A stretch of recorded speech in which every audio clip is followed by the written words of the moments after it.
नमस्कार मित्रों। आज पूरी दुनिया की हालत एक अलग दिशा में जा रही है और इसमें सभी लोगों को अपना अपना दिमाग लगाने का हक है और लगाते भी हैं लोग।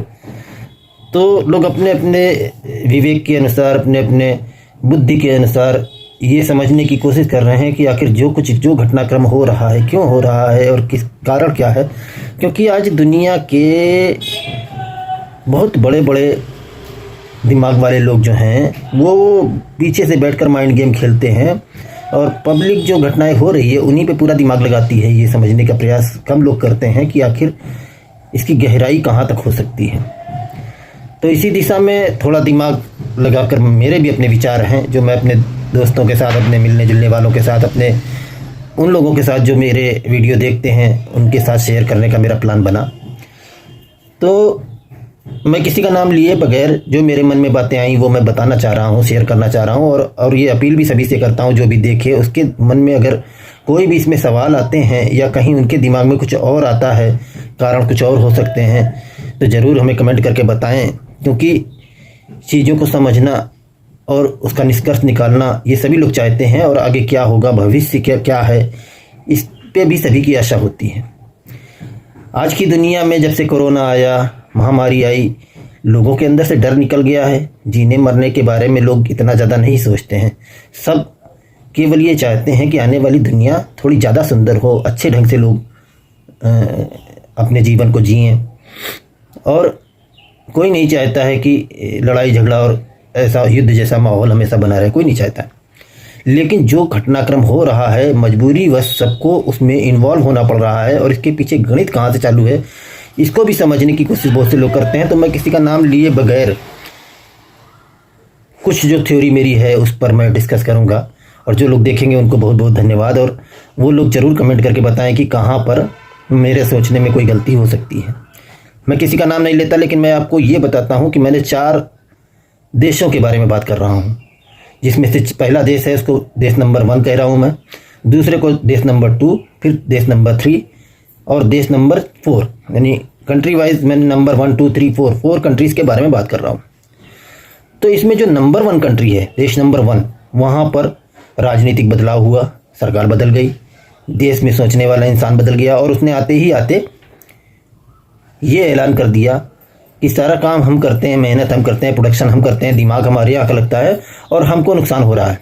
क्यों नुकसान हो रहा है? क्योंकि जिन लोगों के सहयोग से हम काम करते हैं वो हमारे ऊपर ज़्यादा टैक्स लगाते हैं और हम उनके ऊपर कम टैक्स लगाते हैं। तो अब ये नहीं चलेगा और हम पूरा टैक्स लगाएंगे। उसने देश नंबर 2 को टारगेट किया, बात सबके लिए कही, लेकिन मेन टारगेट उसका देश नंबर 2 था जहां पर उनका मैक्सिमम प्रोडक्शन होता था और काम उनके लोग कर रहे हैं, दिमाग उनके यहाँ का लग रहा है और प्रोडक्शन देश नंबर 2 में हो रहा है। और वो देश नंबर 2 जब प्रोडक्शन होने के लिए चीज़ें आती हैं तो उसमें भारी टैक्स लगाता है और जब वहाँ से निकल के जाती हैं तब भी भारी टैक्स लगाता है। लेकिन देश नंबर 1 जो है वो कम टैक्स लगाकर चीज़ों को सही रेट पर उपलब्ध कराने के लिए कम टैक्स लगाकर उसको समझौतेवादी रूप से काम चला रहा है। क्यों कर रहा है वहाँ पे? क्योंकि वहाँ पे उसको इंफ्रास्ट्रक्चर मिल रहा है। देश नंबर 2 में उसको पूरा इंफ्रास्ट्रक्चर मिल रहा है, सारी सुविधाएं मिल रही हैं, सस्ता लेबर मिल रहा है, बिजली मिल रही है, सब कुछ मिल रही थी। वो अपने प्रोडक्शन हाउस वहाँ पर चला रहा है। अब जब उसने देश नंबर 2 को टारगेट किया तो देश नंबर 2 ने भी पलटवार किया और वो भी ये कह रहा है कि हम तुमसे ज़्यादा ही फ़ायदा कमा लेंगे, हम तुमको ये नहीं करने देंगे कि तुम ज़्यादा फ़ायदा उठा ले जाओ। अब यहाँ पर टकराव हो रहा है। इसका फ़ायदा उठाने का प्रयास किया देश नंबर 3 ने। अब देश नंबर 3 ने देश नंबर 1 से कहा कि क्यों नहीं हमारे यहाँ का तुम संसाधन यूज़ करते हो, हम तुमको सब कुछ मुहैया करा देंगे, जो चाहिए, बिजली चाहिए, पानी चाहिए, एयरपोर्ट चाहिए, सुविधाएं चाहिए, इंफ्रास्ट्रक्चर चाहिए, सारी सुविधाएं हम तुम्हें दे देंगे, हमारे यहाँ आप शिफ्ट करिए। अब देश नंबर 1 जो था उसने अपने यहाँ के इंडस्ट्रियलिस्ट से बातचीत करी कि भाई आप लोग क्यों नहीं देश नंबर 3 की तरफ शिफ्ट हो जाते हो, देश नंबर 2 सुनने को तैयार नहीं है। तो वहाँ से ये बात आई कि देश नंबर 3 जो है वहाँ की स्थितियाँ थोड़ी सी अच्छी नहीं है। कभी भी वहाँ पर हमले होते हैं, बेगुनाह लोगों के ऊपर अटैक्स होते हैं, कोई मारा जाता है, कहीं कुछ होता है और उनकी सुरक्षा व्यवस्था इतनी मजबूत नहीं है। हमारे लोग वहाँ पर रहेंगे और सुरक्षित रहेंगे भी कि नहीं रहेंगे इसकी कोई गारंटी नहीं। तो ऐसी स्थिति में देश नंबर 1 जो है देश नंबर 3 से ये कहता है कि भाई आप अपने यहाँ की सुरक्षा व्यवस्था मजबूत रखिए और इसकी टेस्टिंग करने के लिए वो देश नंबर 4 को लेता है आगे और देश नंबर 4 को ये कहता है कि भाई तुमको भी हम पैसा देते हैं, तुम्हारी मदद करते हैं, लेकिन तुम कर क्या रहे हो उसके बदले में? कुछ तो कर नहीं रहे। तुमको कहा गया है कि तुम शांति व्यवस्था वहाँ पर ना बनने दो, और तुम फिर शांति व्यवस्था होने लगती है। वो सब तरीके से देश नंबर 3 जो है बड़ी शांत माहौल में तरक्की कर रहा है और अच्छा चल रहा है। तुम्हारा देश नंबर 4 जो है, हम तुमको सब कुछ पर रुपया पैसा सब देते हैं इसलिए कि भाई बहुत अच्छी व्यवस्थाएं वहाँ पर नहीं होनी चाहिए, और तुम उसमें कुछ कर ही नहीं रहो।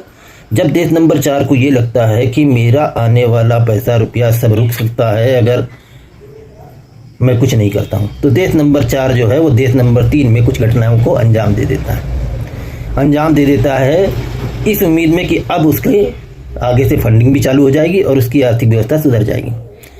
देश नंबर 3 क्यों, जो कि पहले ही अपने प्रयास में लगा था कि देश नंबर 1 को अपनी तरफ आकर्षित कर लो, उसको लगता है कि अब तो देश नंबर 1 बिल्कुल ही पीछे हट जाएगा, क्योंकि कहेगा भैया इनके यहाँ की तो व्यवस्था बड़ी गड़बड़ है, तो वो आक्रामक हो जाता है।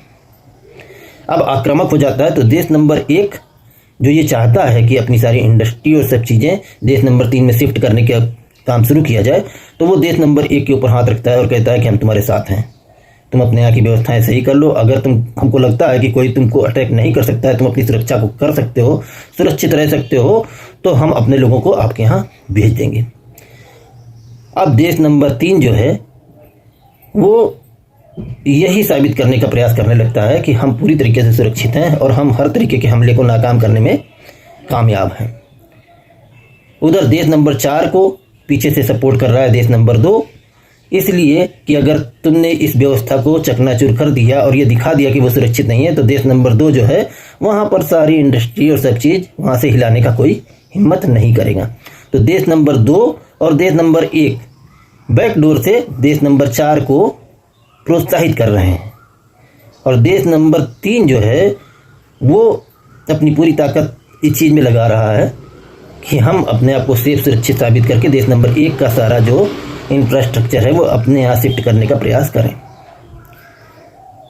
तो ये स्थितियां हैं। अब ये सारी चीज़ें एक दूसरे से लिंक करके जब समझो तो लगता है कि हाँ, इस कहानी में कुछ सच्चाई हो सकती है।